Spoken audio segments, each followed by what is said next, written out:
ਦਰਸ਼ਕੋ break ਤੋਂ ਬਾਅਦ ਤੁਹਾਡਾ ਸਭ ਦਾ ਨਿੱਘਾ ਸਵਾਗਤ ਹੈ। ਹੁਣ ਆਪਾਂ ਜੋ ਅੱਜ ਦਾ ਜੋ ਅਗਲਾ ਇਸ਼ੂ ਹੈ ਉਸ ਬਾਰੇ ਆਪਾਂ ਡਾਕਟਰ ਸਾਹਿਬ ਕੋਲੋਂ ਵਿਚਾਰ ਸੁਣਦੇ ਹਾਂ। ਜੀ ਡਾਕਟਰ ਸਾਹਿਬ ਕੀ ਕਹਿਣਾ ਚਾਹੋਗੇ? ਦੇਖੋ ਗੱਲ ਹੈ ਦੇ ਕਿ ਚੋਣ ਸੀਜ਼ਨ ਦੀ ਹੈ ਜੀ, ਤੇ ਫਿਰ ਜੇ ਚੋਣ ਸੀਜ਼ਨ ਹੋਏ ਤੇ ਟੀਵੀ 84 ਖਬਰਾਂ 'ਚ ਨਾ ਆਏ ਇਹ ਕਿੱਦਾਂ ਹੋ ਸਕਦਾ? ਹਾਂ, ਔਰ ਪਹਿਲਾਂ ਵੀ ਜਦੋਂ ਉੱਥੇ ਲੋਹਾ ਗਰਮ ਹੁੰਦਾ ਹੈ ਤੇ ਫਿਰ ਕਾਂਗਰਸ ਦੇ ਅਮਰਿੰਦਰ ਸਿੰਘ ਚੀਫ ਮਿਨਿਸਟਰ ਇਹ ਉਹਨੂੰ ਪੀੜ ਸੀ, ਉਹ ਪੱਤਰਕਾਰਾਂ ਨੂੰ ਪੁੱਛਦਾ ਸੀ ਕਿ ਹੈਵ ਯੂ ਸੀਨ ਟੀਵੀ 84 ਜੀ, ਔਰ ਉਹ ਆਪਣਾ ਦੱਸ ਰਿਹਾ ਸੀ ਕਿ ਵੀ ਕਿੰਨੇ ਲੋਕ ਉਹਨੂੰ ਦੇਖਦੇ ਨੇ ਔਰ ਆਪਣਾ ਤਜ਼ੀਆ ਦੇ ਰਿਹਾ ਸੀ ਇਹ ਦੱਸਣ ਲਈ ਵੀ ਖਾਲਿਸਤਾਨ ਪਪੂਲਰ ਨਹੀਂ ਹੈ। ਜੀ, ਉਹਨੂੰ ਕੋਈ ਪੁੱਛੇ ਕਿ ਵੀ ਜੇ ਤੂੰ ਦੇਖਦਾ ਫਿਰ ਤਾਂ ਖਾਲਿਸਤਾਨ ਪਪੂਲਰ ਹੋ ਗਿਆ, ਤੇਰੇ ਤੱਕ ਹੀ ਗੱਲ ਪਹੁੰਚਾਉਣੀ ਸੀ। ਜੀ, ਹੁਣ ਬੇਸ਼ੱਕ ਅਸੀਂ ਆਪਣੇ ਇਸ ਸਾਰੇ ਪੀਰੀਅਡ ਦੇ ਵਿੱਚ ਆਪਣੇ ਸਿੱਖ ਨੁਕਤਾ ਨਿਗਾਹ ਤੋਂ ਵੀ, ਭਾਰਤ ਦੇ ਨਕਸ਼ੇ 'ਚ ਕੈਦ 200 ਮਿਲੀਅਨ ਮੁਸਲਮਾਨਾਂ ਦੇ ਨੁਕਤਾ ਨਿਗਾਹ ਤੋਂ ਵੀ, ਆਜ਼ਾਦੀ ਪਸੰਦ ਕਸ਼ਮੀਰੀ ਭਰਾਵਾਂ ਭੈਣਾਂ ਦੇ ਨੁਕਤਾ ਨਿਗਾਹ ਤੋਂ ਵੀ, ਔਰ 100 ਮਿਲੀਅਨ ਤੋਂ ਜ਼ਿਆਦਾ ਦਲਿਤ ਉਹਨਾਂ ਦੇ ਨੁਕਤਾ ਨਿਗਾਹ ਤੋਂ ਵੀ, ਇਹਨਾਂ ਦਾ ਜਿਹੜੀਆਂ ਅਖੌਤੀ ਨੈਸ਼ਨਲ ਪਾਰਟੀਆਂ ਨੇ, ਰਾਸ਼ਟਰੀ ਏਕਤਾ, ਕੌਮੀ ਏਕਤਾ, ਭਾਰਤ ਮਾਤਾ ਕੀ ਜੈ ਵਾਲੀਆਂ, ਇਹਨਾਂ ਬਾਰੇ ਅਸੀਂ ਜਿਹੜਾ ਬੜਾ ਫੇਅਰ ਤਰੀਕੇ ਦੇ ਨਾਲ ਕੋਸ਼ਿਸ਼ ਕਰਦੇ ਹਾਂ ਦੱਸਣ ਦੇ ਲਈ ਕਿ ਅਲਟੀਮੇਟਲੀ ਇਹ ਇੱਕੋ ਹੀ ਥੈਲੀ ਦੇ ਚੱਟੇ ਵੱਟੇ ਨੇ। ਇਹ ਬ੍ਰਾਹਮਣਵਾਦ ਦੇ ਹੀ ਦੁਮ ਛੱਲੇ ਨੇ। ਉਸ ਨੇ ਬੀਜੇਪੀ ਆਰਐਸਐਸ ਨੇ ਹਾਰਡ ਹਿੰਦੂਤਵਾ ਔਰ ਹਾਰਡ ਸ਼ੈਲਿੰਗ ਦੀ ਲਾਈਨ ਫੜੀ ਹੋਈ ਹੈ ਤੇ ਜਿਹੜੇ ਦੂਸਰੇ ਨੇ ਕਾਂਗਰਸ ਦੇ ਨਾਂ ਥੱਲੇ ਜਿਸ ਦਾ ਨਿਸ਼ਾਨਾ ਵੀ ਅਲਟੀਮੇਟਲੀ ਹੁਣ 80% ਹਿੰਦੂਆਂ ਨੂੰ ਖੁਸ਼ ਕਰਨਾ, ਉਹ ਵੀ ਉਹੀ ਰਾਗ ਪੜ ਰਹੇ ਨੇ। ਔਰ ਇਹੀ ਕਾਰਨ ਹੈ ਕਿ ਰਾਹੁਲ ਗਾਂਧੀ ਨੂੰ ਪ੍ਰੋਜੈਕਟ ਕੀਤਾ ਜਾ ਰਿਹਾ ਕਿ ਕਿਵੇਂ ਉਹ ਸ਼ਿਵ ਭਗਤ ਹੈ, ਜਨੇਊ ਪਾਇਆ ਹੋਇਆ ਹੈ, ਮੰਦਰਾਂ 'ਚੋਂ ਟਲ ਖੜਕਾਉਂਦਾ ਹੈ ਔਰ ਭਾਰਤ ਮਾਤਾ ਕੀ ਜੈ ਵੀ ਜਿਹੜੀ ਹੈ ਥਾਂ ਥਾਈ ਹੈ। ਹੁਣ ਲੇਕਿਨ ਕੁਛ ਦਿਨ ਪਹਿਲਾਂ ਸਾਡੇ ਰੈਗੂਲਰ ਵਿਊਅਰ ਵੀ ਔਰ ਜਿਹੜੇ ਸਾਨੂੰ ਬੜਾ ਕ੍ਰੀਏਟਿਵ ਸੁਜੈਸ਼ਨਸ ਵੀ ਭੇਜਦੇ ਨੇ ਔਰ ਕੋਈ ਉਹਨਾਂ ਨੂੰ ਖਬਰ ਮਿਲੇ ਉਹ ਵੀ ਭੇਜਦੇ ਨੇ, ਵੀਰ ਨਵਰੂਪ ਸਿੰਘ, ਉਹਨਾਂ ਨੇ ਇੱਕ ਮੈਨੂੰ ਬਰੀਫ ਵੀਡੀਓ ਵੀ ਭੇਜੀ ਔਰ ਉਹਦੇ ਤੇ 2-3 ਮਿੰਟ ਦਾ ਕਲਿੱਪ ਕੱਢਿਆ ਹੋਇਆ ਸੀ ਕਿਸੇ ਨੇ। ਉਹ ਕੋਈ ਬੀਜੇਪੀ ਦਾ ਹੀ ਦੁਮਛੱਲੇ ਲੱਗਦੇ ਨੇ ਜਿਹੜੇ ਫੇਸਬੁੱਕ ਤੇ ਘੁਮਾ ਰਹੇ ਨੇ ਔਰ ਉਹਦੇ ਤੇ ਉਹਨਾਂ ਨੇ ਕਮੈਂਟ ਲਿਖਿਆ ਸੀ ਕਿ ਦਿਸ ਗਾਈ is using TV 84's intellectual property to make a point for Sunny Deol against Jakhar. You can get it down if you want. मैं कमेंट पढ़िया, वीडियो भी देखी, पर मैनू हालां उदों कि मैनू लग्या कि भी ये गल तां इन्हां दी ठीक है नवरूप सिंह होरां दी। फिर दूसरे टॉपिक आंदे गए और ये गल पासे चली गई। हुण अज जदों फिर दोबारा ये फेसबुक दे उत्ते आई और 2-3 होर भी सानू मैसेजेस आए, उन्होंने तो अपने वालों कहा जी देखो मतलब टीवी 84 ਜਿਹੜਾ ਇਹ ਵੀ ਹੁਣ ਇਲੈਕਸ਼ਨਾਂ ਦੇ ਵਿੱਚ ਇੱਕ ਕੈਂਡੀਡੇਟ ਦੂਜੇ ਨੂੰ ਕਰਨ ਦੇ ਲਈ ਜਿਹੜਾ ਉਹ ਯੂਜ਼ ਕਰ ਰਿਹਾ ਟੀਵੀ। ਪਰ ਮੈਨੂੰ ਇਹ ਲੱਗਾ ਕਿ ਵੀ ਇਹ ਕਿਉਂਕਿ ਬਲਰਾਮ ਜਾਖੜ ਦੀ ਅਸੀਂ ਗੱਲ ਕੀਤੀ ਸੀ ਜਿਹੜੀ ਇਹ ਵੀਡੀਓ ਘੁਮਾਈ ਜਾ ਰਹੀ ਹੈ ਔਰ ਬਲਰਾਮ ਜਾਖੜ ਸੁਨੀਲ ਜਾਖੜ ਜਿਹੜਾ ਪੰਜਾਬ ਕਾਂਗਰਸ ਦਾ ਪ੍ਰਧਾਨ ਵੀ ਹੈ ਔਰ ਗੁਰਦਾਸਪੁਰ ਤੋਂ ਸਿਟਿੰਗ ਮੈਂਬਰ ਪਾਰਲੀਮੈਂਟ ਹੈ, ਪਿਛਲੀ 22 ਇਲੈਕਸ਼ਨ 'ਚੋਂ ਜਿੱਤਿਆ ਸੀ ਔਰ ਹੁਣ ਉਹ ਕੈਂਡੀਡੇਟ ਹੈ ਕਾਂਗਰਸ ਦਾ। ਔਰ ਉਸ ਦੇ ਮੁਕਾਬਲੇ ਸੰਨੀ ਦਿਓਲ ਜਿਹੜਾ ਕਿ ਆਰੀਆ ਸਮਾਜੀ ਪ੍ਰਕਾਸ਼ ਚੰਦ ਦਾ ਪੋਤਾ ਹੈ, ਧਰਮਿੰਦਰ ਦਾ ਜਿਹੜਾ ਜਿਹਦਾ ਮੌਜੂਦਾ ਨਾਂ ਦਿਲਾਵਰ ਖਾਨ ਹੈ, ਕਿਉਂਕਿ ਉਹਨੇ ਹੇਮਾ ਮਾਲਿਨੀ ਨਾਲ ਵਿਆਹ ਕਰਨ ਲਈ ਜਿਹੜਾ ਉਹ ਇਸਲਾਮ 'ਚ ਬਣ ਗਿਆ। ਹਾਲਾਂ ਉਹਨੂੰ ਭਾਵੇਂ ਇਸਲਾਮ ਲਿਖਣਾ ਵੀ ਨਹੀਂ ਆਉਂਦਾ ਹੋਣਾ ਅੰਗਰੇਜ਼ੀ ਜਾਂ ਪੰਜਾਬੀ 'ਚ। ਔਰ ਜਿਸ ਕਿਸਮ ਦਾ ਇਹਦਾ ਹਾਲ ਹੈ ਸੰਨੀ ਦਿਓਲ ਦਾ, ਹਾਲਾਂ ਇਹ ਖਬਰਾਂ ਹੀ ਸੀ ਕਿ ਇਹ ਇੱਕ ਸਟੇਜ ਤੇ ਆਪਣੀ ਜਿਹੜੀ ਸਟੈਪ ਮਦਰ ਹੈ ਹੇਮਾ ਮਾਲਿਨੀ ਨੂੰ ਮਾਰਨਾ ਵੀ ਚਾਹੁੰਦਾ ਸੀ ਜਾਂ ਕੀ ਹੋਇਆ, ਲੇਕਿਨ ਉਹੀ ਬੂਝੜ ਕਿਸਮ ਦੇ ਲੋਕ। ਲੇਕਿਨ ਇਹੀ ਧਰਮਿੰਦਰ ਇਹਦਾ ਪਿਓ ਜਿਹਨੇ ਜਦੋਂ ਕਿ KP ਗਿੱਲ ਨੇ ਹਜ਼ਾਰਾਂ ਸਿੱਖ ਮੁੰਡੇ ਪੰਜਾਬ ਦੇ ਵਿੱਚ ਮਾਰੇ ਔਰ ਉਹਨੇ ਸੱਦ ਕੇ ਬੰਬਈ ਦੇ ਵਿੱਚ ਸੁਪਰ ਕਾਪ ਦਾ ਖਿਤਾਬ ਦਿੱਤਾ ਸੀ ਉਹਨੂੰ।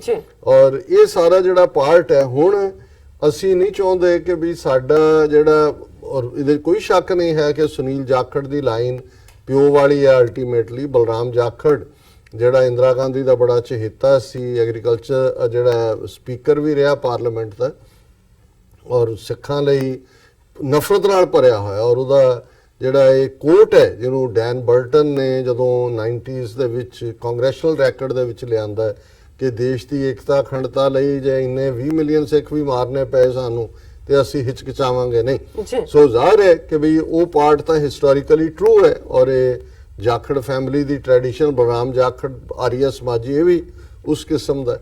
ਲੇਕਿਨ ਦੂਸਰਾ ਪੱਖ ਜਿਹੜਾ ਹੈ ਉਹਦੇ ਬਰਾਬਰ ਲਿਆ ਕੇ ਜਿਹੜੀ ਗੁਰਦਾਸਪੁਰ ਦੀ ਸੀਟ ਤੋਂ ਸਨੀ ਦਿਓਲ ਜਾਂ ਧਰਮਿੰਦਰ ਜਾਂ ਇਸ ਟੱਬਰ ਦਾ ਜਿਹੜਾ ਕਿਰਦਾਰ ਹੈ ਜਾਂ ਇਹ ਜਿਹੜਾ ਬਿਲਕੁਲ ਮਿੱਟੀ ਦਾ ਮਾਧੋ, ਜੀ ਹੁਣ ਇੱਕ ਪਾਸੇ ਤਾਂ ਇਹ ਉਹਨਾਂ ਨੇ ਬੜਾ ਜਦੋਂ ਚੂਜ਼ ਕੀਤਾ, ਉਹਨਾਂ ਨੇ ਦੇਖਿਆ ਵੀ ਗੁਰਦਾਸਪੁਰ ਬਾਰਡਰ ਹਲਕਾ ਹੈ, ਪਾਕਿਸਤਾਨ ਨਾਲ ਲੱਗਦਾ ਹੈ, ਇਹਦੇ ਤੋਂ ਸਨੀ ਦਿਓਲ ਤੋਂ ਪਹਿਲਾਂ ਜਿਹੜੇ ਹਿੰਦੂ ਪ੍ਰੋਡਿਊਸਰ ਡਾਇਰੈਕਟਰ ਦੂਜੇ ਤੀਜੇ ਨੇ ਉਹਨਾਂ ਨੇ ਗਦਰ ਜਾਂ ਬਾਰਡਰ ਵਰਗੀਆਂ ਫਿਲਮਾਂ ਕਰਵਾਈਆਂ ਜਿਨ੍ਹਾਂ ਦੇ ਵਿੱਚ ਪੂਰਾ ਜਿਹੜੀ ਹੈ ਨਫ਼ਰਤ ਦਿਖਾਉਣ ਵਾਲੀ ਲਾਈਨ ਔਰ ਆਪਣੀ ਬੜਾ ਮਾਚੋ ਬਣਾ ਦਿਖਾਉਣ ਵਾਲੀ ਲਾਈਨ। ਹਾਲਾਂ ਉਹ ਪਿੱਛੇ ਸੀ ਕਿ ਸਿਰੇ ਦਾ ਡਰਪੋਕ ਹੈ, ਜਦੋਂ ਇਹ ਸ਼ੂਟਿੰਗ ਕਰਨ ਲਈ ਆਉਂਦਾ ਸੀ ਅੰਮ੍ਰਿਤਸਰ ਸ਼ਹਿਰ 'ਚ ਨਹੀਂ ਸੀ ਰੁਕਦਾ, ਕਹਿੰਦਾ ਅੱਤਵਾਦੀਆਂ ਦਾ ਸ਼ਹਿਰ ਹੈ, ਜਾ ਕੇ ਕਿਤੇ ਪਹਾੜੀ ਇਲਾਕੇ 'ਚ ਰਹਿੰਦਾ ਸੀ, ਫਿਰ ਆਂਦਾ ਸੀ ਅਗਲੇ ਦਿਨ ਸਵੇਰੇ। ਸੋ ਉਹਦੇ ਹੋਰ ਵੀ ਕਹਿੰਦਾ ਪੁੱਜ ਕੇ ਡਰਪੋਕ ਟੱਬ, ਪਰ ਉਹਨੂੰ ਜਿਹੜਾ ਹੈ ਕਿ ਵੀ ਜੀ ਮੈਂ ਆਇਆ ਗਾੜੀ ਲੈ ਕੇ, ਉਹ ਜਿਹੜੇ ਗਾਣੇ ਗੁਣੇ ਬਣਾਏ ਹੋਏ ਨੇ ਵੀ ਬੜਾ ਇਹ ਉਹ ਬਣਾਇਆ। ਹੁਣ ਇੱਕ ਪਾਸੇ ਤਾਂ ਉਹਨੂੰ ਇਹ ਵੇਚਣਾ ਚਾਹੁੰਦੇ ਨੇ, ਪਰ ਹਾਲ ਉਹਦੀ ਅਕਲ ਦਾ ਇਹ ਹੈ ਕਿ ਇਹ ਖਬਰ ਈਵਨ ਟ੍ਰਿਬਿਊਨ ਦੀ 2 ਦਿਨ ਪਹਿਲੇ ਸੀ ਕਿ ਇੱਕ ਪੱਤਰਕਾਰ ਨੇ, ਬੀਬੀ ਪੱਤਰਕਾਰ ਨੇ ਉਹਨੂੰ ਇੰਟਰਵਿਊ 'ਚ ਪੁੱਛਿਆ कि आपको लगता है बालाकोट स्ट्राइक से देश को कुछ फायदा हुआ है? उन्होंने सनी देओल ने पूछ रही है प्रेस कॉन्फ्रेंस, आपको लगता है बालाकोट स्ट्राइक से देश को कुछ फायदा हुआ है? उदा जवाब देता है क्या स्ट्राइक, कौन सी स्ट्राइक, मुझे ये सब कुछ पता नहीं है, मुझे तो बस चुनाव जीतना है। ਉਹਨੂੰ ਇਹ ਵੀ ਨਹੀਂ ਜਿਹੜਾ ਝੂਠ ਬੋਲ ਕੇ ਮੋਦੀ ਕਸ਼ਮੀਰ ਤੋਂ ਕੰਨਿਆ ਕੁਮਾਰੀ ਤੱਕ ਸੌਦਾ ਵੇਚ ਰਿਹਾ ਹੈ, ਹਮਨੇ ਕਰ ਦਿਆ ਬਾਲਾਕੋਟ, ਜਿਹਨੂੰ ਗੁਰਦਾਸਪੁਰੋਂ ਲਿਆਇਆ ਹੈ ਵੱਡਾ ਬਣਾ ਕੇ ਯੋਧਾ, ਹਾਂਜੀ, ਉਹ ਕਹਿੰਦਾ ਕੌਣ ਸਾ ਬਾਲਾਕੋਟ, ਮੁਝੇ ਚੁਣਾਵ जीतना है। फिर ਉਹਨੂੰ ਕੋਈ ਪੁੱਛਦਾ ਹੈ ਕਿ ਵੀ ਆਪ ਬਸ ਮੁਝੇ ਬਣਾ ਦੋ, ਮੈਂ ਸਭ ਮਸਲੇ ਹੱਲ ਕਰ ਦੂੰਗਾ, ਸਭ ਠੀਕ ਹੋ ਜਾਏਗਾ। ਸੋ ਮਤਲਬ ਇੱਕ ਪਾਸੇ ਇਹ ਗਧਾ ਇਸ ਲੈਵਲ ਦਾ ਜਿਸ ਨੂੰ, ਔਰ ਹਾਲਾਂ ਈਵਨ ਇਹਦੇ ਖਿਲਾਫ ਲੋਕਲ ਕਿਸੇ ਨੇ ਕੰਪਲੇਨ ਵੀ ਕੀਤੀ ਹੈ ਕਿ ਜਦੋਂ ਇਹ ਡੇਰਾ ਬਾਬਾ ਨਾਨਕ ਹਲਕੇ ਦੇ ਵਿੱਚ ਗਿਆ ਔਰ ਉੱਥੇ ਗੁਰਦੁਆਰਾ ਸਾਹਿਬ ਗਿਆ ਤਾਂ ਉਹਨੂੰ ਸਿਰੋਪਾਓ ਮਿਲਿਆ, ਔਰ ਜਦੋਂ ਇਹ ਟਰੱਕ ਦੇ ਉੱਤੇ ਚੜ੍ਹਿਆ ਤੇ ਉਹ ਥੱਲੇ ਜਿੱਥੇ ਬਹਿਣਾ ਸੀ ਉਹ ਥਾਂ ਸਾਫ਼ ਨਹੀਂ ਸੀ, ਤੇ ਇਹਨੇ ਉਹ ਲੈ ਕੇ ਉਸੇ ਸਿਰੋਪਾਓ ਦੇ ਨਾਲ ਉਹਨੂੰ ਜਿਹੜਾ ਸਾਫ਼ ਕੀਤਾ। ਉਹ ਪੁਲਿਸ ਰਿਪੋਰਟ ਹੈ, ਹਾਲਾਂ ਇਹ ਖਬਰਾਂ ਕਿਉਂਕਿ ਖਾ ਜਾਂਦੇ ਨੇ ਜਿਨ੍ਹਾਂ ਨੂੰ ਸੂਟ ਨਹੀਂ ਕਰਦੀਆਂ।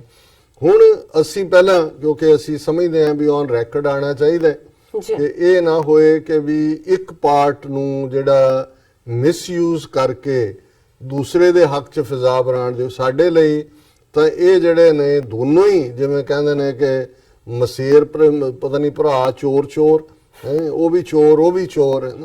ਸੋ ਜਿਵੇਂ ਸਾਡੇ ਉਹ ਇੱਥੇ ਪ੍ਰੋਟੈਸਟ ਦੇ ਵਿੱਚ ਨਾਰੇ ਲੱਗਦੇ ਹੁੰਦੇ ਸੀ ਕਿ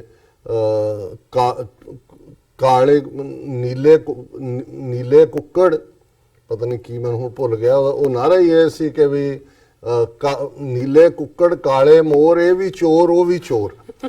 ਸੋ ਸਾਡੇ ਲਈ ਤਾਂ ਕਲਪਰੇਟ ਨੇ ਦੋਨੋਂ ਹੀ, ਕਿਉਂਕਿ ਕਾਂਗਰਸ ਨੇ ਜੋ ਕੀਤਾ ਉਹਨਾਂ ਨੂੰ ਤਾਂ ਕਦੇ ਵੀ ਕਾਬਲੇ ਮਾਫੀ ਨਹੀਂ ਹੈ, ਤੇ ਜਿਹੜਾ ਬੀਜੇਪੀ ਨੇ ਕੀਤਾ ਉਹਨਾਂ ਦੇ ਵੀ ਪਿਓ ਨੇ, ਕਿਉਂਕਿ ਅਲਟੀਮੇਟਲੀ ਸਾਰੇ ਜਿਹੜੇ ਨੇ ਅਲਟੀਮੇਟਲੀ ਇਹ ਗੰਗਾ ਜਮਨਾ ਦੇ ਜਿਹੜਾ ਪੁੱਤਰ ਨੇ ਔਰ ਉਹਨਾਂ ਦੇ ਲਈ ਕੰਮ ਕਰ ਰਹੇ ਨੇ। ਇਹ ਧਰਮਿੰਦਰ ਹੋਏ, ਦਾਰਾ ਸਿੰਘ ਹੋਏ, ਇਹ ਸਾਰੀ ਨਸਲ ਦੇ ਲੋਕ ਜਿਹੜੇ ਨੇ ਉਹ ਅੱਗੇ ਹੁਣ ਈਵਨ ਆ ਕ੍ਰਿਕਟਰ ਹਰਭਜਨ ਭੱਜੀ ਜਿਹਨੇ ਪਤਾ ਨਹੀਂ ਕਿਹਦੇ ਨਾਲ ਵਿਆਹ ਕੀਤਾ, ਸਮਝਦਾ ਪਤਾ ਨਹੀਂ ਉਹ ਸਵਰਗ ਦੀ ਅਪਸਰਾ ਆ ਗਈ, ਉਹ ਬੜਾ ਕਰ ਰਿਹਾ ਜੀ, ਉਹਨੇ ਵਰਤ ਰੱਖਿਆ ਉਹਦੀ ਲੰਬੀ ਉਮਰ ਦੇ ਲਈ। ਇਹ ਉਹਨਾਂ ਨੇ ਪੁੱਛ ਲਿਆ ਕਿਸੇ ਨੇ ਇਹ ਵਰਤਾਂ ਵਰਤਾਂ ਵਾਲਾ ਕਿਹੜਾ ਸਿੱਖਾਂ ਵਾਲਾ ਕੰਮ ਹੈ, ਤੇ ਉਹਨਾਂ ਨੂੰ ਵੀ ਪੈ ਜਾਂਦੇ ਨੇ ਜੀ ਅਸੀਂ ਤਾਂ ਬੜੇ ਸੈਕੂਲਰ ਹੈ।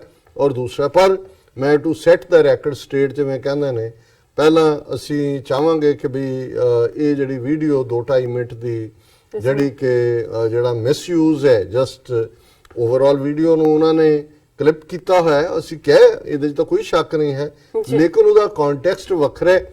ਔਰ ਇੱਕ ਜਿਹੜੀ ਵੀਡੀਓ ਫੁੱਲ ਮੈਂ ਧਰਮਿੰਦਰ ਦੇ ਉੱਤੇ ਕੀਤੀ ਸੀ ਸ਼ਾਇਦ 1-2 ਸਾਲ ਪਹਿਲਾਂ, ਉਹ ਵੀਡੀਓ ਸਾਡੀ ਟੀਮ ਸਰਚ ਨਹੀਂ ਕਰ ਸਕੀ ਕਿਉਂਕਿ ਟਾਈਟਲ ਦਾ ਕੋਈ ਹੋਰ ਹੋਏਗਾ, ਪਰ ਜਿਹੜੀ ਅਜੇ ਕੁਝ ਦਿਨ ਪਹਿਲਾਂ ਹਫਤਾ-2 ਹਫ਼ਤੇ ਪਹਿਲਾਂ ਅਸੀਂ ਇਹਦੇ ਸਨੀ ਦਿਓਲ ਔਰ ਦੋਨਾਂ ਦੇ ਮਾਮਲੇ 'ਚ ਬੈਲੈਂਸ ਜਿਹਾ ਰੱਖ ਕੇ ਦੋਨਾਂ ਦੀ ਗੱਲ ਕੀਤੀ ਹੈ, ਉਹ ਵੀ ਅਸੀਂ ਬਾਅਦ 'ਚ ਦਿਖਾਉਂਦੇ। ਪਰ ਪਹਿਲਾਂ ਮੈਂ ਚਾਹਾਂਗਾ ਕਿ ਵੀ ਇਹ ਜਿਹੜੀ ਇਸ ਨੂੰ ਘੁਮਾਇਆ ਜਾ ਰਿਹਾ ਹੈ ਦੱਸਣ ਦੇ ਲਈ ਵੀ ਜਾਖੜ ਟੱਬਰ ਕੀ ਹੈ ਤੇ ਜਿਹੜਾ ਬਿਲਡ ਸਨੀ ਦਿਓਲ ਦੇ ਹੱਕ ਦੇ ਵਿੱਚ ਫਿਜ਼ਾ ਕੀਤੀ ਜਾ ਰਹੀ ਹੈ ਉਹਨੂੰ ਦਿਖਾ ਦਿਓ ਜ਼ਰਾ। ਬਿਲਕੁਲ ਜੀ। ਗੁਰਦਾਸਪੁਰ ਤੋਂ ਲੋਕ ਸਭਾ ਉਮੀਦਵਾਰ ਸੁਨੀਲ ਜਾਖੜ ਦਾ ਪਿਤਾ ਬਲਰਾਮ ਜਾਖੜ ਜੋ ਲੋਕ ਸਭਾ ਦਾ ਸਪੀਕਰ ਵੀ ਰਿਹਾ ਅਤੇ ਗਵਰਨਰ ਵੀ, ਜਿਸ ਦੀ ਮੌਤ ਹੋਈ 3 ਜਨਵਰੀ 2016 ਨੂੰ। ਸੁਨੀਲ ਜਾਖੜ ਦਾ ਪਿਤਾ ਬਲਰਾਮ ਜਾਖੜ ਸਿੱਖਾਂ ਲਈ ਨਫ਼ਰਤ ਨਾਲ ਨੱਕੋ ਨੱਕ ਭਰਿਆ ਹੋਇਆ ਸੀ। ਬਲਰਾਮ ਜਾਖੜ ਨੇ ਸ਼੍ਰੀ ਦਰਬਾਰ ਸਾਹਿਬ ਹਮਲੇ ਦੀ ਖੁੱਲ੍ਹ ਕੇ ਹਮਾਇਤ ਕਰਦਿਆਂ ਸਿੱਖਾਂ ਲਈ ਅਪਸ਼ਬਦ ਵੀ ਬੋਲੇ। ਬਲਰਾਮ ਜਾਖੜ ਇੱਥੋਂ ਤੱਕ ਕਹਿ ਰਿਹਾ ਸੀ ਕਿ ਜੇਕਰ ਦੇਸ਼ ਦੀ ਏਕਤਾ ਤੇ ਅਖੰਡਤਾ ਲਈ 10 ਲੱਖ ਸਿੱਖਾਂ ਦਾ ਕਤਲ ਵੀ ਕਰਨਾ ਪਵੇ ਤਾਂ ਕਰ ਦੇਵੋ। ਬਲਰਾਮ ਜਾਖੜ ਦਿੱਲੀ ਸਿੱਖ ਕਤਲੇਆਮ ਲਈ ਵੀ ਖੁਸ਼ੀ ਜ਼ਾਹਰ ਕਰਦਾ ਸੀ। ਇਹਨਾਂ ਗੱਲਾਂ ਦਾ ਪ੍ਰਗਟਾਵਾ ਕੀਤਾ ਹੈ ਪ੍ਰਸਿੱਧ ਸਿੱਖ ਵਿਦਵਾਨ ਅਮਰਜੀਤ ਸਿੰਘ USA ਨੇ। ਔਰ 6 ਅਗਸਤ 1998 ਨੂੰ ਡੈਨ ਬਰਟਨ ਨੇ ਕਾਂਗਰੈਸ਼ਨਲ ਰੈਕੋਰਡ ਦੇ ਵਿੱਚ ਜਿਹੜੀ ਆਪਣਾ ਦਰਜ ਕਰਾਇਆ ਉਹਦੇ ਵਿੱਚ ਬਲਰਾਮ ਜਾਖੜ ਨੂੰ ਕੋਟ ਕੀਤਾ ਗਿਆ ਸੀ ਤੇ ਬਲਰਾਮ ਜਾਖੜ ਨੇ ਆਪਣੇ ਇੱਕ ਮੀਡੀਆ ਇੰਟਰਵਿਊ ਦੇ ਵਿੱਚ ਕਿਹਾ ਔਰ ਇਹ ਜਾਖੜ ਦੇ ਐਗਜ਼ੈਕਟ ਕਬਰ ਨੇ, if we have to kill a million Sikhs to preserve India's territorial integrity, so be it। ਤੇ ਜੇ ਭਾਰਤ ਦੀ ਏਕਤਾ ਅਖੰਡਤਾ ਨੂੰ ਬਹਾਲ ਰੱਖਣ ਦੇ ਲਈ, ਕਾਇਮ ਰੱਖਣ ਦੇ ਲਈ ਸਾਨੂੰ 10 ਲੱਖ ਸਿੱਖ ਵੀ ਮਾਰਨੇ ਪਏ ਤੇ ਅਸੀਂ ਹਿਚਕਚਾਵਾਂਗੇ ਨਹੀਂ। ਇਹ ਔਨ ਰੈਕੋਰਡ। ਜੀ ਡਾਕਟਰ ਸਾਹਿਬ ਸਾਡੇ ਦਰਸ਼ਕਾਂ ਨੇ ਇਹ ਵੀਡੀਓ ਦੇਖ ਲਈ। ਹਾਂਜੀ ਤੇ ਹੁਣ ਮੇਰਾ ਖਿਆਲ ਹੈ ਜਿਹੜੀ ਅਸੀਂ ਇਹਨੂੰ ਸ਼ਰਧਾਂਜਲੀ ਦਿੱਤੀ ਹੈ ਸਨੀ ਦਿਓਲ ਨੂੰ ਜੀ, ਔਰ ਕਿਉਂਕਿ ਮਾਈਨੋਰਿਟੀਜ਼ ਨੂੰ ਮਾਰਨ ਲਈ ਇਹ ਕੀ ਗੇਮ ਖੇਡਦੇ ਨੇ ਉਸ ਨੂੰ ਵੀ ਅਸੀਂ ਆਪਣੀ ਟੈਕਨੀਕਲ ਟੀਮ ਨੂੰ ਕਵਾਂਗੇ ਕਿ ਉਹ ਉਸ ਵੀਡੀਓ ਨੂੰ ਵੀ ਦਿਖਾ ਦੇਣ ਜੀ, ਦਰਸ਼ਕਾਂ ਦੇ ਰੂਬਰੂ ਕਰ ਦੇਣ। ਇਲੈਕਸ਼ਨ ਸੀਜ਼ਨ ਹੈ ਔਰ ਇਸ ਵੇਲੇ ਅਕਲੀਅਤਾਂ ਨੂੰ ਮਾਈਨੋਰਿਟੀਜ਼ ਨੂੰ ਟਾਰਗੇਟ ਕੀਤਾ ਹੋਇਆ ਸਾਰਿਆਂ ਨੇ। ਬੀਜੇਪੀ ਨੇ ਖੁੱਲੇ ਤੌਰ ਤੇ ਕੀਤਾ ਹੈ ਜੀ, ਪਰ ਕਾਂਗਰਸ ਦੇ ਲੀਡਰ ਵੀ ਉੱਤੇ ਤੋਂ ਥੱਲੇ ਤੱਕ ਮੰਦਰਾਂ 'ਚ ਜਾ ਕੇ ਘੰਟੀਆਂ ਖੜਕਾਉਂਦੇ ਨੇ ਪਰ ਕੋਈ ਮਸੀਤਾਂ ਗੁਰਦੁਆਰਿਆਂ ਜਾਂ ਗਿਰਜਿਆਂ ਦੇ ਨੇੜੇ ਨਹੀਂ ਲੱਗਦਾ। ਮੈਜੋਰਿਟੀ ਨੂੰ ਉਹੀ ਦੱਸ ਰਹੇ ਨੇ ਕਿ ਅਸੀਂ ਬੀਜੇਪੀ ਨਾਲੋਂ ਵੀ ਜ਼ਿਆਦਾ ਹਿੰਦੂਤਵ 'ਚ ਯਕੀਨ ਰੱਖਦੇ ਹਾਂ। ਕਿਵੇਂ ਸੂਰਜੇਵਾੜਾ ਸਪੋਕਸਪਰਸਨ ਕਾਂਗਰਸ ਨੇ ਡਿਕਲੇਅਰ ਕੀਤਾ ਹੋਇਆ ਕਿ ਰਾਹੁਲ ਗਾਂਧੀ ਕਸ਼ਮੀਰੀ ਬ੍ਰਾਹਮਣ, ਸ਼ਿਵਜੀ ਦੇ ਭਗਤ, ਜਨੇਊ ਧਾਰੀ। ਹੁਣ ਇਸ ਸਾਰੇ ਤੋਂ ਜਿਹੜਾ ਉਹ ਬਿਲਕੁਲ ਜ਼ਾਹਰ ਹੈ ਕਿ ਇਸ ਵੇਲੇ ਉਹਨਾਂ ਦਾ ਫੋਕਸ ਜਿਹੜਾ ਉਹ 80% ਹਿੰਦੂ ਵੋਟਾਂ ਦੇ ਉੱਤੇ ਹੈ। ਬਾਕੀ ਤਾਂ ਉਹਨਾਂ ਨੇ ਕੱਟ ਆਫ ਕਰ ਦਿੱਤਾ, ਉਹਨਾਂ ਨੂੰ ਬਿਨਾਂ ਵੋਟਾਂ ਦਾ ਹੱਕ ਖੋਇਆ ਹੀ ਡੀਫਰੈਂਚਾਈਜ਼ ਕਰ ਦਿੱਤਾ ਕਿਉਂਕਿ ਉਹ ਮੈਟਰ ਹੀ ਨਹੀਂ ਕਰਦੇ ਜੀ। ਔਰ ਇਹਨਾਂ ਚ ਜੇ ਤੁਸੀਂ ਕੁੱਲ ਮਿਲਾ ਕੇ ਦੇਖੋ ਕਿ ਆਬਾਦੀ ਵਾਈਜ਼ ਸਿੱਖਾਂ, ਮੁਸਲਮਾਨਾਂ ਜਾਂ ਦੂਸਰਿਆਂ ਦਾ, ਈਸਾਈਆਂ ਦਾ ਕੋਈ ਜਿਹੜਾ ਉਹਨਾਂ ਦੀ ਰਿਪਰੈਜ਼ੈਂਟੇਸ਼ਨ ਨਹੀਂ ਹੈ। ਪੰਜਾਬ ਦੇ ਵਿੱਚ ਜ਼ਾਹਰ ਹੈ ਸਿੱਖ ਨੁਮਾਇੰਦੇ ਖੜੇ ਨੇ ਬਹੁਤੀਆਂ ਪਾਰਟੀਆਂ ਦੇ ਮੈਂਬਰ ਪਾਰਲੀਮੈਂਟ, ਜਾਂ ਕਸ਼ਮੀਰ ਦੇ ਵਿੱਚ ਮੁਸਲਮਾਨ ਨੇ 6 ਸੀਟਾਂ ਦੇ ਉੱਤੋਂ 2 ਜਾਂ 3 ਜਾਂ 4 ਦੇ ਵਿੱਚ। ਲੇਕਿਨ ਕੁੱਲ ਮਿਲਾ ਕੇ ਈਵਨ ਪੰਜਾਬ ਦੇ ਵਿੱਚ ਵੀ ਇਹਨਾਂ ਦੀ ਸਟ੍ਰੈਟਜੀ ਇਹ ਹੈ ਕਿ ਜੇ ਅਨੰਦਪੁਰ ਸਾਹਿਬ ਵਰਗੀ ਸੀਟ ਹੈ ਜਿੱਥੇ ਖਾਲਸੇ ਦੀ ਸਾਜਨਾ ਹੋਈ, ਸਿੱਖ ਪੰਥਕ ਸੀਟ ਹੈ, ਉੱਥੋਂ ਲਿਆ ਕੇ ਵਿਸ਼ਵਨਾਥ ਤਿਵਾੜੀ ਦੇ ਮੁੰਡੇ ਮਨੋਜ ਤਿਵਾੜੀ ਨੂੰ ਖੜਾ ਕਰ ਦਿੱਤਾ ਜਿਹੜਾ ਕਹਿੰਦਾ ਕੋਈ ਪੰਥਕ ਸੀਟ ਨਹੀਂ ਹੈ, ਭਾਰਤ ਸੈਕੂਲਰ ਦੇਸ਼ ਹੈ। ਫਿਰ ਇਸੇ ਤਰ੍ਹਾਂ ਅਸੀਂ ਦੇਖਦੇ ਹਾਂ ਕਿ ਉਹ ਵਿਗੜਿਆ ਆਰੀਆ ਸਮਾਜੀ ਪਿਓ ਦਾ ਪੋਤਾ ਕ੍ਰਿਸ਼ਨ ਲਾਲ ਦਾ ਪੁੱਤਰ ਧਰਮਿੰਦਰ, ਉਹਦਾ ਮੁੰਡਾ ਸਨੀ ਦਿਓਲ ਸਿਰਮੁੰਨੇ, ਪਿਓ ਜਿਹੜਾ ਦਿਲਾਵਰ ਖਾਨ ਬਣ ਕੇ ਜਿਹਨੇ ਵਿਆਹ ਕੀਤਾ ਹਿਮਾ ਮਾਲਿਨੀ ਨਾਲ, ਉਹ ਲਿਆ ਕੇ ਪੈਰਾਸ਼ੂਟ ਰਾਹੀਂ ਸਨੀ ਦਿਓਲ ਉਹ ਗੁਰਦਾਸਪੁਰ ਚ ਉਤਾਰਿਆ, ਉਹ ਵੀ ਸਿਰ ਤੇ ਪੱਗ ਬੰਨ ਕੇ ਆ ਗਿਆ ਔਰ ਉਹ ਆਪਣੇ ਆਪ ਨੂੰ ਜਿਹੜਾ ਉਹ ਪੰਜਾਬ ਦਾ ਪੁੱਤਰ ਦੱਸ ਕੇ ਵੋਟਾਂ ਮੰਗ ਰਹੇ। ਪਰ ਤੁਸੀਂ ਦੇਖੋ ਵੀ ਇਹ ਜਿਹੜੀ ਮਾਝੇ ਦੀ ਅੰਮ੍ਰਿਤਸਰ ਹੋਏ, ਗੁਰਦਾਸਪੁਰ ਹੋਏ, ਅੰਮ੍ਰਿਤਸਰ ਚੋਂ ਹਰਦੀਪ ਪੁਰੀ ਜਿਹੜਾ ਅੰਮ੍ਰਿਤਸਰ ਨਾਲ ਕਿ ਉਹ ਵੈਸੇ ਹੀ ਜਦੋਂ ਇੱਥੇ ਡਿਪਲੋਮੈਟ ਵੀ ਸੀ UN ਚੋਂ ਪਹਿਲੇ ਦਿਨ ਤੋਂ ਹੀ ਹਿੰਦੂਤਵਾਦੀ ਗੱਲ, ਉਹਦੇ ਇੰਟਰਵਿਊ ਮੈਂ ਦੇਖਿਆ ਉਹਦੇ ਨਾਲ BBC ਦੇ ਰੋਬਿਨ ਸਿੰਘ ਨਾਲ, ਉਹ ਬਿਲਕੁਲ ਉਹਨਾਂ ਦੀ ਬੋਲੀ ਮੋਦੀ ਮੋਦੀ ਮੋਦੀ ਮੋਦੀ ਕਰ ਰਿਹਾ ਜੀ, ਮੋਦੀ ਦੀ ਵੱਡੀ ਜਿੱਤ, ਮੋਦੀ ਫਲਾਣਾ, ਇਹ ਕੱਲੀ ਸੀਟ ਤੇ ਡਿਸਾਈਡ ਹੋਣਾ ਹੈ ਕਿ ਮੋਦੀ ਨੇ ਪ੍ਰਧਾਨ ਮੰਤਰੀ ਬਣਨਾ ਹੈ।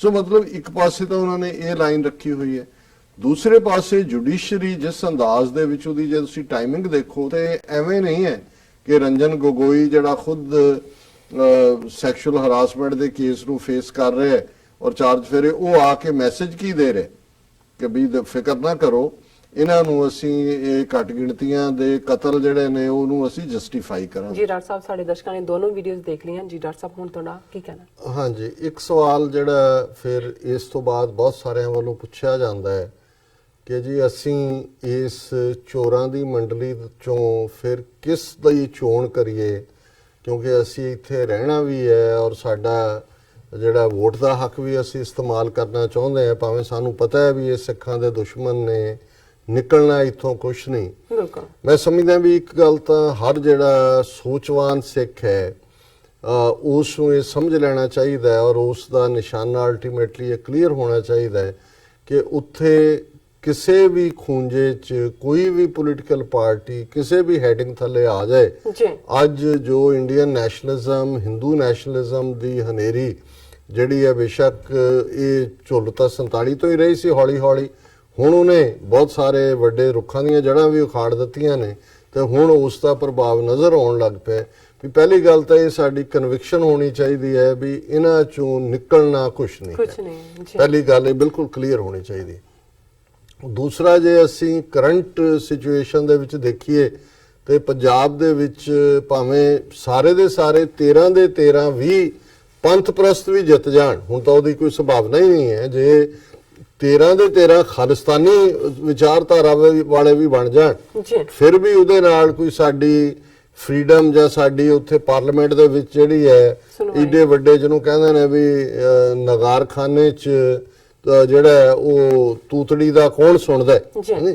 ਲੇਕਿਨ ਜੇ ਫਿਰ ਵੀ ਕਿਸੇ ਨੂੰ ਲੱਗਦਾ ਹੈ ਵੀ ਵੋਟ ਵੀ ਪਾਉਣੀ ਹੈ, ਦੂਸਰਾ ਮੈਂ ਸਮਝਦਾ ਕਿ ਵੀ ਜਿਹੜੇ ਇਸ ਵੇਲੇ ਜਿਨ੍ਹਾਂ ਨੇ ਪਿਛਲੇ ਕੁਝ ਪੀਰੀਅਡ ਭਾਵੇਂ ਕੁਛ ਦੇ ਫਲਾ ਵੀ ਹੋਣਗੇ, ਕਮਜ਼ੋਰੀਆਂ ਵੀ ਹੋਣਗੀਆਂ, ਸਾਨੂੰ ਉਹਨਾਂ 'ਚ ਕਮਜ਼ੋਰ ਗੱਲਾਂ ਵੀ ਨਜ਼ਰ ਆ ਰਹੀਆਂ ਹੋਣਗੀਆਂ, ਪਰ ਮੈਂ ਸਮਝਦਾ ਵੀ ਜੇ ਅਸੀਂ ਸੰਗਰੂਰ ਹਲਕੇ 'ਚ ਦੇਖੀਏ, ਸਰਦਾਰ ਸਿਮਰਨਜੀਤ ਸਿੰਘ ਮਾਨ ਘੱਟੋ ਘੱਟ ਸਾਰੇ ਇਸ 30-35 ਸਾਲ ਦੇ ਪੀਰੀਅਡ 'ਚ ਉਹਨਾਂ ਨੇ ਖਾਲਿਸਤਾਨ ਦਾ ਝੰਡਾ ਚੁੱਕਿਆ ਹੋਇਆ। ਇਸੇ ਤਰ੍ਹਾਂ ਹਲਕਾ ਖਡੂਰ ਸਾਹਿਬ 'ਚ ਬੀਬੀ ਪਰਮਜੀਤ ਕੌਰ ਖਾਲੜਾ ਜਿਨ੍ਹਾਂ ਦੇ ਹਸਬੈਂਡ ਪਤੀ ਸਰਦਾਰ ਜਸਵੰਤ ਸਿੰਘ ਖਾਲੜਾ ਮਨੁੱਖੀ ਹੱਕਾਂ ਦੇ ਯੂਨੀਕ ਸ਼ਹੀਦ ਨੇ, ਜਿਨ੍ਹਾਂ ਨੇ ਅਣਪਛਾਤੀਆਂ ਲਾਸ਼ਾਂ ਨੂੰ ਪਛਾਣ ਦੇਣ ਦੇ ਲਈ ਆਪਣੀ ਕੁਰਬਾਨੀ ਦਿੱਤੀ। ਇਸੇ ਤਰ੍ਹਾਂ ਫਤਿਹਗੜ੍ਹ ਸਾਹਿਬ ਹਲਕੇ ਤੋਂ ਮਨਵਿੰਦਰ ਸਿੰਘ ਗਿਆਸਪੁਰ, ਜਿਨੇ ਸਭ ਤੋਂ ਪਹਿਲਾਂ ਹਰਿਆਣੇ 'ਚ ਕਿਸ ਲੈਵਲ ਤੇ ਸਿੱਖਾਂ ਦੀ ਨਸਲਕੁਸ਼ੀ ਹੋਈ, ਹੋਂਦ ਚਿੱਲੜ ਦਾ ਜਿਹੜਾ ਕੇਸ ਹੈ ਸਾਹਮਣੇ ਲਿਆਂਦਾ, ਆਪਣੀ ਨੌਕਰੀ ਵੀ ਗਵਾਈ ਔਰ ਉਹਨਾਂ ਨੇ ਇਸ ਗੱਲ ਨੂੰ ਸਾਹਮਣੇ ਲਿਆਂਦਾ।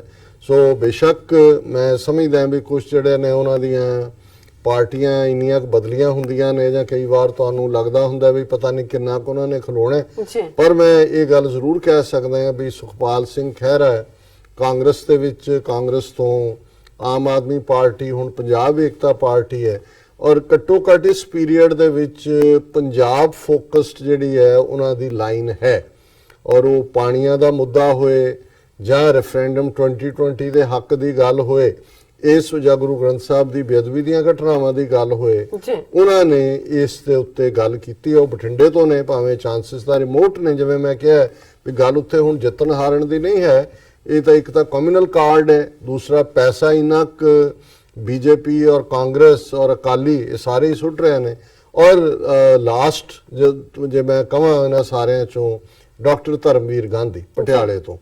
ਔਰ ਮੈਂ ਇਹ ਸਮਝਦਾ ਵੀ ਜਿੱਥੇ ਪੰਜਾਬ ਦੇ ਵਿੱਚ 1951 ਤੋਂ ਸਾਨੂੰ ਇਹ ਸ਼ਿਕਾਇਤ ਰਹੀ ਜਦੋਂ ਕਿ ਪਹਿਲੀ ਮਰਦਮਸ਼ੁਮਾਰੀ ਹੋਈ ਕਿ ਵੀ ਪੰਜਾਬੀ ਹਿੰਦੂਆਂ ਨੇ ਆਪਣੀ ਮਾਂ ਬੋਲੀ ਹਿੰਦੀ ਲਿਖਵਾਈ ਸੀ ਜਿੱਥੋਂ ਪੰਜਾਬ ਦਾ ਦਖਾਂਤ ਸ਼ੁਰੂ ਹੁੰਦਾ। ਸੋ ਡਾਕਟਰ ਧਰਮਵੀਰ ਗਾਂਧੀ ਬੜੀ ਮਜ਼ਬੂਤੀ ਦੇ ਨਾਲ ਜਿਹੜੀ ਉਹਨਾਂ ਦੀ 5 ਸਾਲ ਦੀ ਟਰਮ ਵੀ ਰਹੀ ਪਾਰਲੀਮੈਂਟ 'ਚ, ਉਹਨਾਂ ਨੇ ਖਾਲਿਸਤਾਨ ਦੀ ਜਿਹੜਾ ਬੇਸ਼ੱਕ ਉਹ ਖਾਲਿਸਤਾਨ ਦੇ ਹੱਕ 'ਚ ਨਹੀਂ ਨੇ, ਹਾਂ, ਪਰ ਉਹ ਇਹ ਕਹਿੰਦੇ ਨੇ ਕਿ ਜੇ ਹਿੰਦੂ ਨੇਸ਼ਨ ਦੀ ਮੰਗ ਹੋ ਸਕਦੀ ਹੈ ਤੇ ਖਾਲਿਸਤਾਨ ਦੀ ਕਿਉਂ ਨਹੀਂ ਹੋ ਸਕਦੀ। ਔਰ ਇਹ 1860 ਦਾ ਜਿਹੜਾ ਸੈਡੀਸ਼ਨ ਦਾ ਕਾਨੂੰਨ ਹੈ, ਦੇਸ਼ ਧਰੋਹ ਦਾ, ਇਹ ਲਾ ਕੇ ਤੁਸੀਂ ਜਿਹੜੇ ਤੁਹਾਡੇ ਵਿਰੋਧੀ ਨੇ ਉਹਨੂੰ ਮੁਸਲਮਾਨਾਂ ਨੂੰ ਡੱਕ ਦਿਓ ਕਿ ਸੈਡੀਸ਼ਨ 'ਚ ਨੇ, ਸਿੱਖਾਂ ਨੂੰ ਡੱਕ ਦਿਓ, ਪਰ ਜਿਹੜਾ ਹਿੰਦੂ ਨੇਸ਼ਨ ਕਰਦੇ ਫਿਰਦੇ ਨੇ ਉਹਨਾਂ ਨੂੰ ਖੁੱਲੀ ਛੁੱਟੀ ਹੈ। ਇਸੇ ਤਰ੍ਹਾਂ ਪੰਜਾਬ ਦੇ ਪਾਣੀਆਂ ਦੇ ਮੁੱਦੇ ਤੇ ਵੀ ਭਾਵੇਂ 2014 ਦੀਆਂ ਚੋਣਾਂ 'ਚ ਆਮ ਆਦਮੀ ਪਾਰਟੀ ਦੀ ਟਿਕਟ ਤੇ ਜਿੱਤੇ ਸੀ, ਪਰ 2 ਮਹੀਨੇ ਦੇ ਵਿੱਚ ਉਹਨਾਂ ਨੇ ਦੇਖ ਲਿਆ ਔਰ TV 84 ਦੇ ਸਾਡੇ ਉਹ ਰੈਗੂਲਰ ਗੈਸਟ ਹੁੰਦੇ ਨੇ। ਸੋ ਔਰ ਮੈਂ ਸਮਝਦਾ ਕਿ ਵੀ ਕੋਈ ਵੀ ਇਹ ਉਹਨਾਂ ਦੇ ਵਿਰੋਧੀ ਵੀ, ਹਾਲਾਂ ਮਹਾਰਾਣੀ ਪ੍ਰਨੀਤ ਕੌਰ ਜਿਹੜੀ ਹੈ ਉਹ ਕਹਿ ਰਹੀ ਸੀ ਜੀ ਮੈਂ ਜਾਣਦੀ ਨਹੀਂ ਧਰਮਵੀਰ ਗਾਂਧੀ ਨੂੰ, ਇਹ ਵੈਲ ਟੂ ਡੂ ਹੈ, ਡਾਕਟਰ ਹੈ, ਪਰ ਕੀ ਹੁਣ ਇਹ ਹੈ ਜਦੋਂ ਤੋਂ ਇਹ ਜਿਹੜਾ ਹਾਲਾਂ ਆਪ ਸਧਾਰਨ ਟੱਬਰ ਦੀ ਹੈ, ਲੇਕਿਨ ਜਦੋਂ ਤੁਸੀਂ ਮਹਾਰਾਣੀ ਤੁਹਾਨੂੰ ਕੋਈ ਕਹੇ ਜੀ ਤੇ ਫਿਰ ਤੁਹਾਡਾ ਉਹ ਜਿਹਾ ਐਟੀਟਿਊਡ ਹੁੰਦਾ ਹੈ। ਬਿਲਕੁਲ। ਸੋ ਇਹਨਾਂ ਸਾਰਿਆਂ ਕੋਲ ਸਾਧਨ ਨੇ, ਕਿਤੇ ਨਾ ਕਿਤੇ ਪੈਸੇ ਵੀ ਵੰਡ ਰਹੇ ਨੇ। ਡਾਕਟਰ ਧਰਮਵੀਰ ਗਾਂਧੀ ਰਿਕਸ਼ੇ ਦੇ ਉੱਤੇ ਆਪਣਾ ਭੌਂਪੂ ਲੈ ਕੇ ਨਾਲ ਜਾਂ ਦੂਜਾ ਲੱਗਾ ਹੋਇਆ, ਪਰ ਜਿਵੇਂ ਰਿਪੋਰਟਿੰਗਸ ਵੀ ਨੇ ਕਿ ਪਿੰਡਾਂ ਦੇ ਵਿੱਚ ਇਸ ਵੇਲੇ ਕਾਫੀ ਟਫ ਹੋਇਆ ਹੈ ਮੁਕਾਬਲਾ, ਕਿਉਂਕਿ ਡਾਕਟਰ ਗਾਂਧੀ ਨੇ ਕੰਮ ਕੀਤਾ ਹੈ। ਜੀ। ਸੋ ਅਸੀਂ ਸਮਝਦੇ ਹਾਂ ਵੀ ਅਸੀਂ ਜਦੋਂ ਭਵਿੱਖ ਦੇ ਖਾਲਿਸਤਾਨ ਦੀ ਗੱਲ ਵੀ ਕਰਦੇ ਹਾਂ, ਉੱਥੇ ਇਹ ਨਹੀਂ ਹੈ। ਅਸੀਂ ਹਮੇਸ਼ਾ ਜਦੋਂ ਕਹਿੰਦੇ ਹਾਂ ਕਿ ਬਿਨਾਂ ਜ਼ਾਤ, ਰੰਗ, ਨਸਲ, ਧਰਮ, ਜੈਂਡਰ ਦੇ ਵਿਤਕਰੇ ਦੇ ਪਰਸੂਟ ਆਫ ਹੈਪੀਨੈਸ। ਜੀ। ਸੋ ਡਾਕਟਰ ਧਰਮਵੀਰ ਗਾਂਧੀ ਇੱਕ ਆਈਡੀਅਲ ਪੰਜਾਬੀ ਨੇ, ਬੇਸ਼ੱਕ ਉਹ ਖਾਲਿਸਤਾਨੀ ਨਹੀਂ ਨੇ, ਲੇਕਿਨ ਮੈਂ ਸਮਝਦਾ ਹਾਂ ਵੀ ਕਿ ਇਮਾਨਦਾਰੀ ਨਾਲ ਈਵਨ ਜੋ ਬੰਦਾ ਹੈ, ਜੇ ਉਹ ਵੀ ਇਮਾਨਦਾਰੀ ਨਾਲ ਮੰਨਦਾ ਹੈ, ਭਾਵੇਂ ਉਹ ਖਾਲਿਸਤਾਨੀ ਨਾ ਵੀ ਹੋਏ, ਉਹਦੇ ਉਲਟ ਉਹ ਜੇ ਟਰਨਕੋਟ ਵੀ ਨੇ, ਅਮਰਿੰਦਰ ਵਰਗੇ ਜੀ ਜੂਨ 84 ਚ ਰਿਜ਼ਾਈਨ ਕੀਤਾ ਹੈ, ਡਿਕਸੀ ਗੁਰੂ ਘਰ ਟੋਰਾਂਟੋ ਚ ਆਇਆ, ਪਿੱਛੇ ਖਾਲਿਸਤਾਨ ਦੇ ਬੈਨਰ ਦੇ ਅੱਗੇ ਖਲੋ ਕੇ ਬੋਲ ਰਿਹਾ ਜੀ। ਤੇ ਬਾਅਦ ਦੇ ਵਿੱਚ ਜਦੋਂ ਉਹਨੂੰ ਇਹ ਲੱਗਾ ਕਿ ਵੀ ਹੁਣ ਹਿੰਦੂ ਤਵੀਆਂ ਦਾ ਸ਼ੋਅ ਬॉय ਬਣਨਾ ਹੈ, ਫਿਰ ਉਹਨੂੰ ਜਸਟਿਨ ਟਰੂਡੋ ਤੇ ਕੈਨੇਡਾ ਦੇ ਸਿੱਖ ਮੈਂਬਰ ਪਾਰਲੀਮੈਂਟਾਂ ਤੋਂ ਮੁਸ਼ਕ ਆਉਣ ਲੱਗ ਗਈ। ਬਿਲਕੁਲ। ਇਸੇ ਤਰ੍ਹਾਂ ਇਹ ਨਸਲ ਜਿਹੜੀ ਹੈ, ਉਹ ਚੰਦੂ ਮਾਜਰਾ ਹੋਏ ਜਾਂ ਸੁਖਵੀਰ ਬਾਦਲ ਹੋਏ ਜਾਂ ਇਹ ਸਾਰੀ ਨਸਲ ਅਕਾਲੀਆਂ ਦੀ, ਪ੍ਰਕਾਸ਼ ਸਿੰਘ ਬਾਦਲ ਜਿਹਨੇ 1993 ਦੇ ਵਿੱਚ ਬੂਟਰੋਸ ਗਾਲੀ ਨੂੰ ਮੈਮੋਰੈਂਡਮ ਦਿੱਤਾ ਜਾ ਕੇ, ਭਾਵੇਂ ਉਹ ਨਹੀਂ ਪਹੁੰਚਣ ਦਿੱਤਾ ਉਦੋਂ ਤੱਕ ਕਿ ਸਿੱਖਾਂ ਨੂੰ ਰਾਈਟ ਆਫ ਸੈਲਫ ਡਿਟਰਮੀਨੇਸ਼ਨ ਚਾਹੀਦਾ ਹੈ। ਜੀ। ਜੂਨ 84 ਤੋਂ ਬਾਅਦ ਰੌਲਾ ਪਾਇਆ ਕਿ ਜੀ ਸਿੱਖ ਛੱਡ ਦਿਓ ਬੈਰਕਾਂ, ਧਰਮ ਯੁੱਧ ਮੋਰਚੇ ਵੇਲੇ ਇੰਡੀਅਨ ਕਨਸਟੀਟਿਊਸ਼ਨ ਸਾੜਿਆ। ਹੁਣ ਉਹਨਾਂ ਨੂੰ ਜਿਹੜਾ ਕੋਈ ਵੀ ਸਿੱਖ ਜਿਹੜਾ ਈਵਨ ਗੁਰੂ ਗ੍ਰੰਥ ਸਾਹਿਬ ਦੀ ਬੇਅਦਬੀ ਦੀਆਂ ਘਟਨਾਵਾਂ ਦੇ ਖਿਲਾਫ ਵੀ ਬੋਲਦਾ ਹੈ, ਉਹਨੂੰ ਵੀ ਖਾਲਿਸਤਾਨੀ ਕਲੱਬ ਕਰਕੇ ਜਿਹੜਾ ਉਹ ਬਦਨਾਮ ਕਰਨ ਦੀ ਕੋਸ਼ਿਸ਼ ਕਰਦੇ ਨੇ। ਸੋ ਮੈਂ ਸਮਝਦਾ ਵੀ ਇਹਨਾਂ ਸਾਰਿਆਂ ਨਾਲੋਂ ਡਾਕਟਰ ਧਰਮਵੀਰ ਗਾਂਧੀ ਜੋ ਹੈ, ਇਮਾਨਦਾਰੀ ਦੇ ਨਾਲ ਉਸਨੇ ਆਪਣੇ ਕਨਸਟੀਚੁਐਂਟਸ ਨੂੰ ਰਿਪਰੈਜ਼ੈਂਟ ਕੀਤਾ ਹੈ। ਜੀ। ਸੋ ਸਾਡੇ ਕੋਲ ਇਸ ਤੋਂ ਹਾਲਾਂ ਮੈਂ ਫਿਰ ਇਹ ਕਹਿ ਰਿਹਾ ਵੀ ਸਾਡਾ ਨਿੱਜੀ ਤੌਰ ਤੇ ਭਾਰਤ ਦੇ ਪੋਲੀਟੀਕਲ ਸਿਸਟਮ 'ਚ ਕੋਈ ਯਕੀਨ ਨਹੀਂ ਹੈ। ਇਹ ਸਾਰੇ ਵੀ ਜਿਨ੍ਹਾਂ ਦੇ ਨਾਂ ਵੀ ਲਏ ਨੇ ਤੇ ਦੂਜੇ ਵੀ ਸਾਰੇ ਜਿੱਤ ਜਾਣ ਚੰਗੇ, ਕੋਈ ਤਬਦੀਲੀ ਨਹੀਂ ਹੋਏਗੀ। ਅਲਟੀਮੇਟਲੀ ਸਿੱਖਾਂ ਦੀ ਕਿਸਮਤ ਉਸ ਖਿੱਤੇ ਦੇ ਵਿੱਚ ਉਦੋਂ ਤੱਕ ਨਹੀਂ ਬਦਲੇਗੀ ਭਵਿੱਖ, ਜਦੋਂ ਤੱਕ ਦਰਿਆਏ ਜਮਨਾ ਤੋਂ ਵਾਘਾ ਤੱਕ ਜਿਹੜਾ ਸਾਡੀ ਸਿਵਲਾਈਜੇਸ਼ਨ ਦਾ ਕ੍ਰੇਡਲ ਹੈ, ਪੰਗੂੜਾ ਹੈ, ਜੀ। ਉਹਨੂੰ ਅਸੀਂ ਇੰਡੀਅਨ ਆਰਮੀ ਜੈਕ ਬੂਟ ਤੋਂ ਲਿਬਰੇਟ ਨਹੀਂ ਕਰਵਾ ਲੈਂਦੇ। ਜਿਸ ਮੁਲਕ ਦਾ ਨਾਂ 1.5 ਲੱਖ ਤੋਂ ਜ਼ਿਆਦਾ ਪੰਥ ਦੇ ਸਪੁੱਤਰ ਸਪੁੱਤਰੀਆਂ ਨੇ ਆਪਣੀਆਂ ਸ਼ਹਾਦਤਾਂ ਦੇ ਕੇ ਖਾਲਿਸਤਾਨ ਰੱਖਿਆ ਜੀ ਡਾਕਟਰ ਸਾਹਿਬ, ਬਿਲਕੁਲ ਇੱਥੇ ਲੈਣੇ ਬ੍ਰੇਕ ਪਈ ਤੋਂ ਪਹਿਲਾਂ ਅਸੀਂ ਪ੍ਰਦਰਸ਼ਕਾਂ ਦੇ ਸਰੋਤਿਆਂ ਨੂੰ ਫਿਰ ਦੁਬਾਰਾ ਅਪੀਲ ਤੇ ਬੇਨਤੀ ਕਰਦੇ ਹਾਂ। ਵਿਊਅਰਸ, ਜਿਸ ਤਰ੍ਹਾਂ ਕਿ ਤੁਸੀਂ ਜਾਣਦੇ ਹੋ ਕਿ ਟੀਵੀ 84 ਮਨੁੱਖੀ ਹੱਕਾਂ ਦਾ ਪਹਿਰੇਦਾਰ ਹੈ। ਟੀਵੀ 84 ਸਿੱਖਾਂ, ਕਸ਼ਮੀਰੀਆਂ ਤੇ ਭਾਰਤੀਆਂ ਨਾਰਥ ਈਸਟ ਸਟੇਟਾਂ ਦੇ ਲੋਕਾਂ ਦੇ ਸਵੈ ਨਿਰਣੇ ਦੇ ਹੱਕਾਂ ਦਾ ਹਾਮੀ ਹੈ। ਅਸੀਂ ਚਾਹਾਂਗੇ ਕਿ ਤੁਸੀਂ ਟੀਵੀ 84 ਦੀ ਚੜ੍ਹਦੀ ਕਲਾ ਲਈ ਵੱਧ ਤੋਂ ਵੱਧ ਡੋਨੇਟ ਕਰੋ। ਡੋਨੇਟ ਕਰਨ ਲਈ ਸਾਡੀ ਵੈਬਸਾਈਟ tv84.tv ਤੇ ਜਾ ਕੇ ਪੇਪਲ ਦੀ ਵਰਤੋਂ ਕਰਕੇ ਵਨ ਟਾਈਮ ਡੋਨੇਟ ਕਰ ਸਕਦੇ ਹੋ, ਮੰਥਲੀ ਡੋਨੇਟ ਵੀ ਕਰ ਸਕਦੇ ਹੋ। ਤੁਸੀਂ ਟੀਵੀ 84 ਦੇ ਨਾਮ ਤੇ ਚੈੱਕ ਬਣਾ ਕੇ ਸਾਨੂੰ ਮੇਲ ਵੀ ਕਰ ਸਕਦੇ ਹੋ। ਸਾਡੇ ਇਸ ਪਤੇ ਤੇ 36-01 37th ਐਵਨਿਊ, ਲੌਂਗ ਆਈਲੈਂਡ ਸਿਟੀ, ਨਿਊਯਾਰਕ 11101 USA, ਜਾਂ ਫਿਰ ਤੁਸੀਂ ਸਾਨੂੰ ਫੋਨ ਰਾਹੀਂ ਵੀ ਸੰਪਰਕ ਕਰ ਸਕਦੇ ਹੋ ਸਾਡੇ ਫੋਨ ਨੰਬਰ ਤੇ 5164060694। Thank you so much viewers, ਤੁਸੀਂ ਕਿਤੇ ਨਹੀਂ ਜਾਣਾ, ਮਿਲਦੇ ਹਾਂ ਛੋਟੇ ਜਿਹੇ ਵਕਫੇ ਤੋਂ ਬਾਅਦ।